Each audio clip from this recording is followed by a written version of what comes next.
What's up, everybody? It's Luke James, not the singer. If you're looking to get your music reviewed, you can hit up this email that's right here. But today I'm going to hit you up with my thoughts and opinions on this new album from Raphael Saadiq called Jimmy Lee. Now, if you're not familiar with Raphael Saadiq, he is a musical legend and genius who's been putting in work since the 80s. I'm talking a singer, songwriter, multi-instrumentalist. He's been there and done it all. And I think a lot of people first came to know of him really when he was part of the group Tony Tony Tony. They had a bunch of great tracks back in the day. In particular, I love that song, My Ex-Girlfriend is a Hoe. Not the singer, trademark that shit, but I thought that song was great. Look it up if you don't know it. Of course, he did that other one, It Never Rains in Southern California. That was great.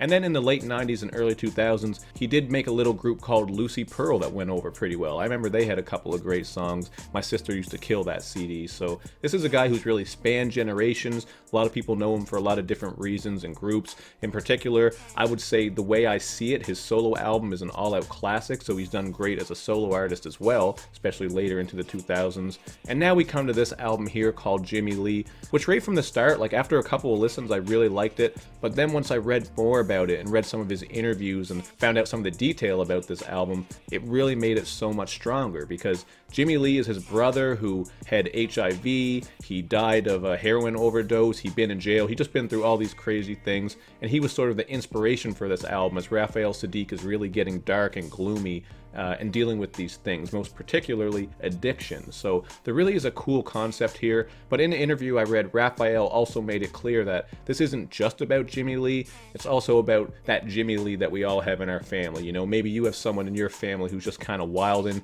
can't get their shit right, might be on the drugs, in and out of jail, just that person that we can relate to. So not everything is 100% about him, but just this sort of character who, you know, he's using his brother to build upon. So you get what I'm saying with that. And, you know, I really just liked some of the singles leading up to this album, man. The singles I heard really got me excited for this, and I do think the album stayed solid for the most part, although there were some issues that I will get into later.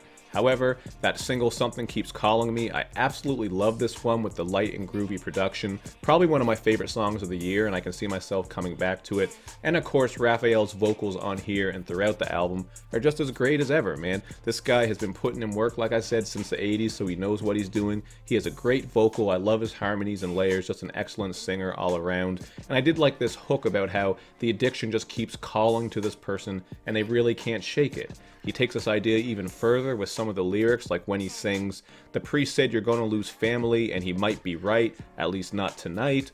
My mind says you should give it up today. Sounds awesome, right? But not tonight," which is really just letting us into the idea of an addict. Not to be presumptuous, I haven't been an addict, I'm not trying to pretend like I know exactly, but that's what I took from this song. It's just how there might be those glimpses or moments of clarity where they know what they're doing. Like, you know, maybe I'll quit it, but not tonight. I can do another hit or whatever it's gonna be. The priest is telling me I'm gonna lose my family, I understand that, but you know, I'll deal with that later after I get my drugs. Just that sort of thing, and how addiction really takes over. So he really does get into this theme really well on all these tracks, including on King's Fall, where he sings, "I disappoint myself sometimes because I can't stop my bottom line. My kids cry, my wife's scared, my friends think I'm better off dead."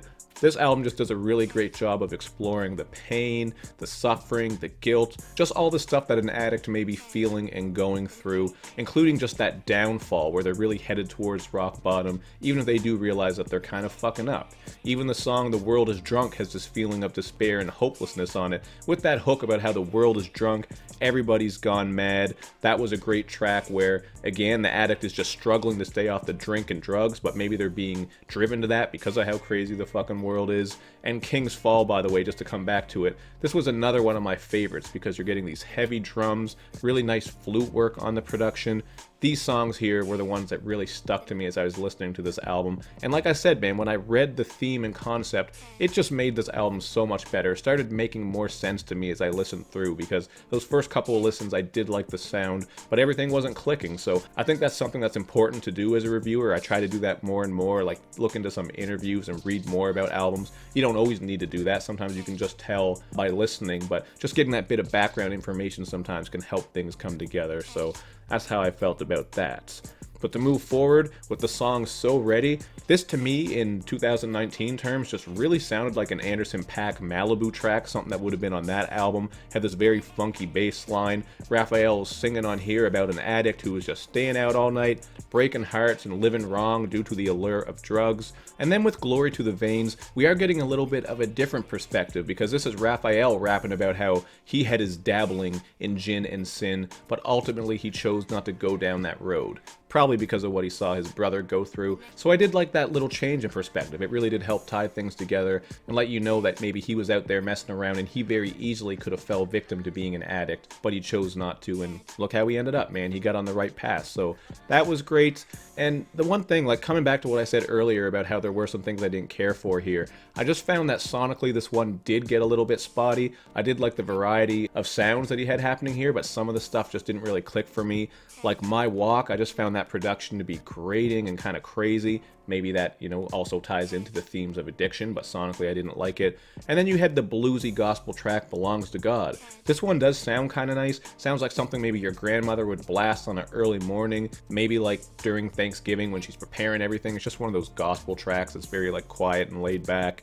And even the song Rearview was disappointing to me, man. It had a Kendrick feature. He's only doing a couple bars on here, but I didn't think it really brought much to the track. Didn't care for the instrumental here. And Raphael is using a different vocal style here where he kind of sounds like he's singing for a Halloween soundtrack. It's kind of spooky, or on some Vincent Price shit. So these were some of the songs I didn't care for. But the thing is, as much as this wasn't overly tight and cohesive to me, at least as far as my liking to the songs goes, I did really like Rikers Island, man. Like, the songs that I did care for were amazing to me, and then the ones I didn't care for, I just, I don't come back to, and I kind of skip over. But Rikers Island has this funky piano production and this excellent hook on it. I really like the way that these vocals came together. And here Raphael is just speaking on the prison industrial complex and how basically there's a lot of injustice and inequality going on. Of course, he used to visit his brother in jail when he was younger, so that ties into the theme of it all. And there's also a redux of this song that follows it, where we're getting this spoken word piece that ties things together even more. So